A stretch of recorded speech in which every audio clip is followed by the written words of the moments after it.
Hey you guys, welcome back to my channel. If you are new here, welcome. I'm Ashley. I'm a homeschooling mom with 7 kiddos.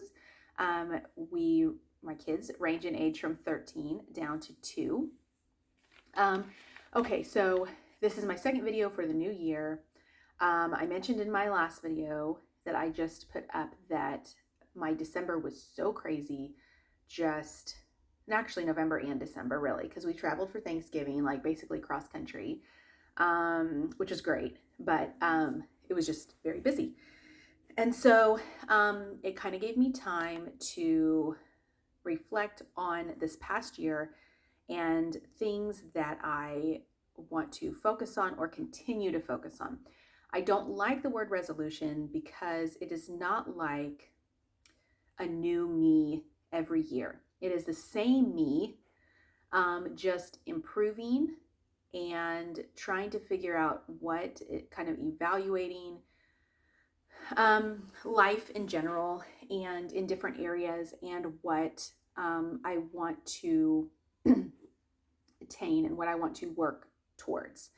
So goals, if you have watched, I don't know if I've done one or two, I've probably done two previously, goals videos for the beginning of the year and in other years. And, some might be the same things that I want to work on, and some things might change over the years. So it is important for me to not just think of all new things for the new year and say, gosh, last year just sucked, and this year, these are all the new things that I want to do. No, you are always a work in progress.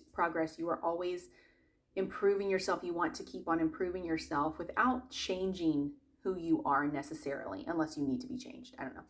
But, I think that's important. So I have 4 different areas that I want to kind of focus on and kind of narrow it down a little bit.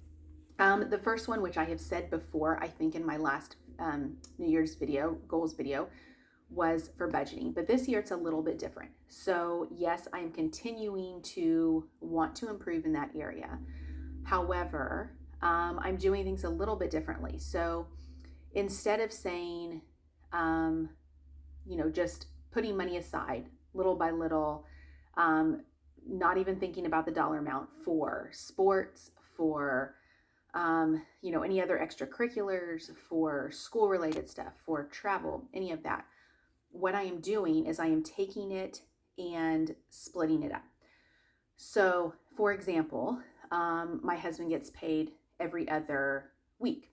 I pet sit on the side. I get paid weekly, but I just kind of use that as extra funds. So I use that and I put it towards things, so towards extracurriculars or towards travel or whatever. But I don't necessarily count that as it. It just kind of gets lumped into everything else. So every other week. So what I do is I say, for example, this particular trip is happening around this time, I think.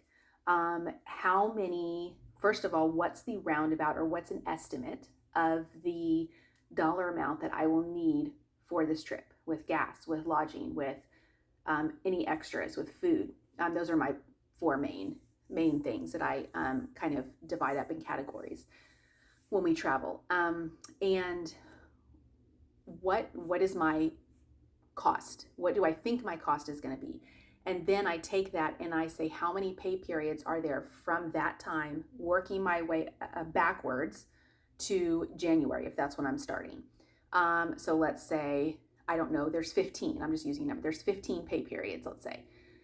So then I take my dollar amount, I divide it up, and I say, this is what I need to do each check. Now, with that being said, maybe some pay periods I have other expenses that are more important at that time than saving for the trip. And so I will kind of do a swap, maybe. So I will take a little bit off of that and save a little bit less, and then I'll tack it on to another payment. And what I do is I just put that in my savings account and, transfer to my savings account. And I have a running list of, this is my total that's in my savings account. This is what's going towards travel. This is what's going towards taekwondo competition. This is what's going towards baseball fees. This is what, that kind of thing. And I think that's going to give me a better grip on the budgeting instead of just having this random, like, hey, I'm going to put, $50 a paycheck to the sports fund. Okay, but what exactly is that? And what am I using that for? I need to have it more specific than that because I have so many things. And by so many things, I mean so many things that I am categorizing and realizing at the end of last year how many things I actually had that were not surprises, Christmas even, for goodness sake. I really didn't save as much as I should have for that. But Christmas or travel or this particular competition is at the same time every year, and it usually costs me this much, and whether or not we have to travel to go to it, this is what I'll need, and this is how many pay periods working backwards starting from January that I'll need, and so this is how I divide it up. And so I have a running list like on my phone on my notes section, and that way anytime I log on to my bank account, I look at my savings account, I can see exactly how it's supposed to be divided up. Now, some people might recommend totally different bank accounts. I don't know. I've never tried that. I just have not had the patience to go and open up like 15 different checking accounts and try and keep track of all that. I think that would kind of be a nightmare for my situation. So as long as I have it written down somewhere and I can divide it up and know exactly where it's allocated to, that's fine. So I think that is what I'm doing. It has kind of been difficult. It's kind of been a task because I've had to think of all the things that throughout the year that we have paid for that are not necessarily surprises, but just that you don't think about until it's right up on you. Like, for example, baseball tryouts or baseball registration for my two younger kids is in January. Well, I don't really think about it because fall season just ended. And then like before fall season even ends, they're talking about registration for spring. So I kind of put it on the back burner and I don't even think about it. And then before I know it, it's like registration is due next week. Okay, you owe $500. Like, whoa. So things like that I really just need to keep track of and figure out how to best divide it up. So that is budgeting, just getting a little bit more of a grasp on that. Health. So for health, I have really tried this last year, and I think I might have mentioned this in my other video, I don't remember, but I have done a really good job of trying to really keep out of my house the dyes and the food that has dyes in it, just really paying attention to the labels and what is all in there. And I have eliminated from my house things like Cheetos and M&Ms, and really the only candy I buy is like Hershey Kisses because it's just simple. I'm sure that's not the best either. But when you're talking about like organic candy, you usually get like a little pack like this with like 5 peanut butter cups. And I'm like, that's not going to work in my house. So my rule for, not just for health, eating healthy, but for a lot of things, is the 80-20 rule that you hear a lot about. 80% of the time, you're doing a good job. You are really paying attention. You are really focusing on what it is that your kids are eating, what you're eating, eliminating a lot of the junk that is in your house, in your foods. But the 20% of the time, maybe on trips, because I will do that. I will try and buy good things, but at the same time, it's like if we're on a trip and I just need a lot of something just for that week, it's okay. I'm going to buy maybe the not so great chips or the not so great candy just to get by that week. Or birthday parties. I'm not going to sit there and tell my kids, no, you can't have the cupcake, or no, you can't have the cake because it has dye in it. Or Halloween, I let them eat Halloween candy, like things like that. That is my 20%, where I'm really, I have a soda every now and then. I used to drink a Dr. Pepper every day, and I crave it every day, yes. Do I drink it every day? No.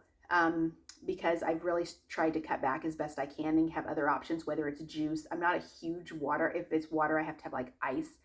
So, juice or something that I can replace soda with as best I can. And really a lot of it is the coloring that in there and the caffeine also. But that's kind of the 20%. I let myself have a Coke. I let myself have Wendy's. I let myself have, things like that. And it's okay. It's that balancing act where the majority of the time you are trying to be healthy and you are trying to really be aware of what is in your foods and what is in your drinks and all of this, and really stay active. While the other 20%, yes, I can lay on the couch for a little while and rest or watch a movie or whatever. I don't have to be walking nonstop or going nonstop. And I can let my kids have, some junk food every now and then at a birthday party or a gathering or whatever. So keeping that in mind, I want to continue doing that. I want to continue, and I want to, organic is historically a lot more expensive. And so I kind of do the best I can. If organic food, a particular food is just way too pricey, then I just kind of look at my other options and say, which one is better? That is kind of also my 20%. I look and I say, okay, here's 2 syrups. The organic is really expensive, so I'm not even going to look at that one. But here's one that doesn't have high fructose corn syrup, maybe doesn't have as much sugar in it. This one obviously is worse. Which one am I going to buy? I'm going to buy obviously the one with the non-fructose corn syrup. So that's kind of my general rule. So that is my health category.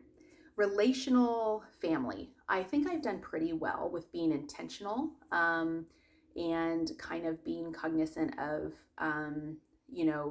too much screen time. I save that for later when the kids are in bed and I can just kind of relax and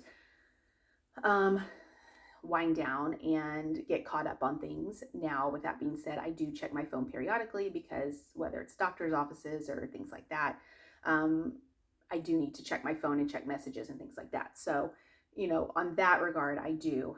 But I think I've been very good with being intentional and really being involved in what the kids are doing and throughout the day, and not just kind of hiding myself in a hole working or whatever.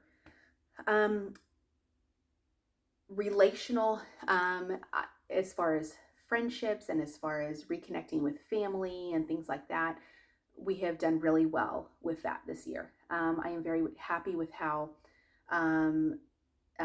things have turned out this year for a variety of reasons. I have really focused on less drama and more positivity, and that has really worked in the favor of myself and my kids. And I am very pleased with how and where we are at the end of the year, and reconnecting with people, and I just want like a bubble of positivity and not drama. And so I really commend myself, and I commend my kids for just being aware of that and being aware of their surroundings and their influences, and I take pride in that myself. I pat myself on the back for that as well, because it's very important as you get older. I am nearing 40. I'll just say that. And I really, as you get older, you really focus on those things a lot more, and you see the importance of that, and you see the importance of just, like I said, surrounding yourself with people that you want to surround yourself with, and like-minded people, and it just makes a world of difference. So I am happy in that regard. I want to continue to be intentional with family time and with friends, and just being around and surrounding ourselves, myself, my kids, obviously my husband, with people that bring us up and are very like-minded. Finally, on a professional level, as it relates to YouTube, I want to be more consistent with my uploading. When I started this channel, when did I start it? Was it a year and a half ago? Or was it 2 years? I don't know. Maybe 2. I really hoped and I succeeded in finding a good audience of homeschool moms, whether you are a large family or not, and um, really giving my input and my experience into this platform. I have really found a great group of people that I can connect with and bounce things off of and ideas off of and different curriculum pieces and things like that. So it was, it wasn't my goal from the start to have this be an income-based thing. Now, if it gets to that point, great. I want to be aware of different opportunities. I want to be aware of certain opportunities if they come forward. And I was a little bit more consistent at the beginning, but then life just happened as far as my uploading goes and stuff like that. So I want to be more consistent this year and really just kind of say what's on my mind. And, when video ideas come to me, I want to just go ahead and go full force with it because I think that's important. And I think that, people benefit from that. And I think that people, as I have a huge age range of kids, it's, sometimes hard to pick and choose what age group I wanted to talk about and discuss. But I feel like just kind of being able to have a full range of videos for different age groups, I think works in my benefit because there's not a lot on high school kids. There's not a whole lot on middle school kids. And obviously one of those I have, and another one I'm getting ready to throw into middle school. So that is it. Those are my 4 categories that I really focus on. And if there's anything that you guys want to know more about as it relates to these goals throughout the year, let me know down below, and let me know if you have any others that are similar to this, or if you any that you think maybe adding to any of these categories makes a huge difference for you. All right, guys, take care. I will see you next time.